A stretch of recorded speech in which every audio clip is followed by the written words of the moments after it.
Here's what you're looking for. This is the current split on screen now, very beautiful, and these are the exercises performed in those workouts both times. Now for those of you still watching who want a more in-depth analysis, let's get started. So for a little bit of background about myself, I only weigh 140 and I'm 5'9". I'm not the biggest or strongest, and even was a long distance runner.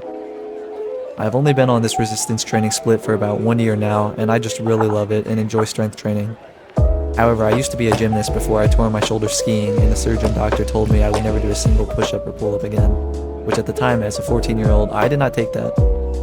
I went home the day after surgery and used resistance bands on my pull-up bar to help me break up the scar tissue, and it still hurts till this day, but I pushed through it. Anyways, my grandpa was a powerlifter, and my aunt was a bodybuilder and powerlifter. They sort of created and guided the split in the exercises done in these workouts. The first day is all upper body, Monday. I either begin with chest or shoulders, and for those I hit dumbbell bench press for 4 sets of reps depending on the amount of weight I have progressed to.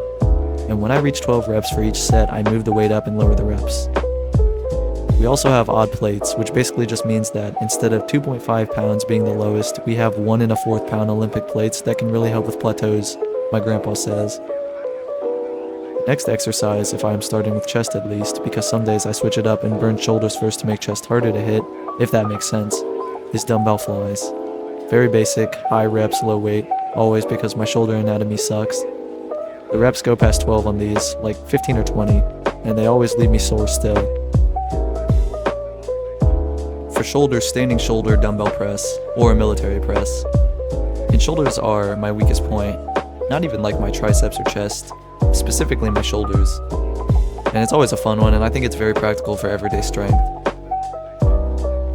Then to go with shoulders, I also hit traps with shrugs, standing dumbbell shoulder shrugs, and the goal is really to contract and feel the burn. These go for 4 sets of 12 to 15 reps, just like the flies. I guess the thought process for the less compound movement is higher volume and time under tension. Then I move on to lat pull down, one of my stronger exercises, because the only equipment I had for the longest time in my room was a simple pull-up bar. Then I hit biceps and arms. Dumbbell curls, a standard isolated movement, just 4 sets for reps.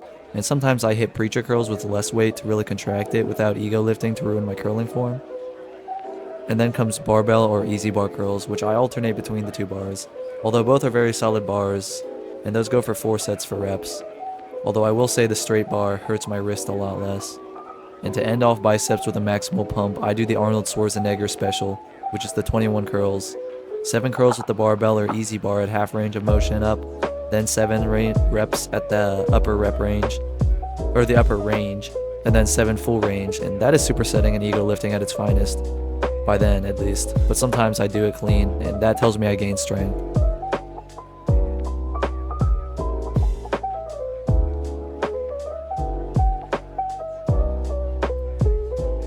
To end off with forearms, I hit dumbbell wrist curls for 4 sets for reps, and I will use a squeeze gripper until failure in a multitude of different ways to absolutely fry my hand and forearm at the end of each session. And to really get my grip strength better too. My grandpa used to have an arm wrestling machine, but it broke, so I used to always do that too. Anyways, that upper body workout repeats on Thursday. For lower body, for legs on both Tuesdays and Fridays, it remains similar. My heaviest, strongest exercise is my squat, so of course I do them. My 1 rep max for squatting is 295 pounds at 140 pounds body weight so far, but I don't max for PR very often. For the most part, I will hit front squats or back squats with the barbell for a gruesome 5 sets of 12 to 15, basically lighter weight, going near failure each time, and it is exhausting, let me tell you. Then I'll hit calf raises for 5 sets until they are destroyed, and that's pretty straightforward. But here's where it gets interesting. On both leg days, I will do some form of lateral shoulder raises and front raises, as well as these I do with dumbbells, barbells, and resistance bands. And I also will practice basic calisthenic movements such as dips, front dips, push-ups, handstand push-ups, etc. Mainly just because my pressing is weak and I want to really put an emphasis on the pushing work that I do. So I won't rarely do like rows or chin-ups or pull-ups because I've done so many. I literally hold the middle school record for chin-ups in 8th grade. 39 and 28 were clean. The other thing I will do for my week overall pushing movements is I will do a powerlifting routine workout, but just for bench. Only on bench press, just on any random day. I don't do a primary workout, but I'll still do this.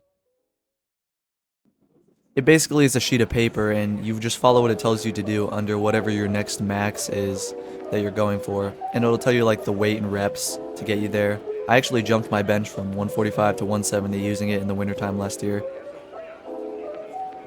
So yeah, that is basically it. I hope you got something out of this or simply enjoyed it. And I just started getting back into training seriously now that my distance running career has officially ended. Let me know your split down in the comment section below. Peace out.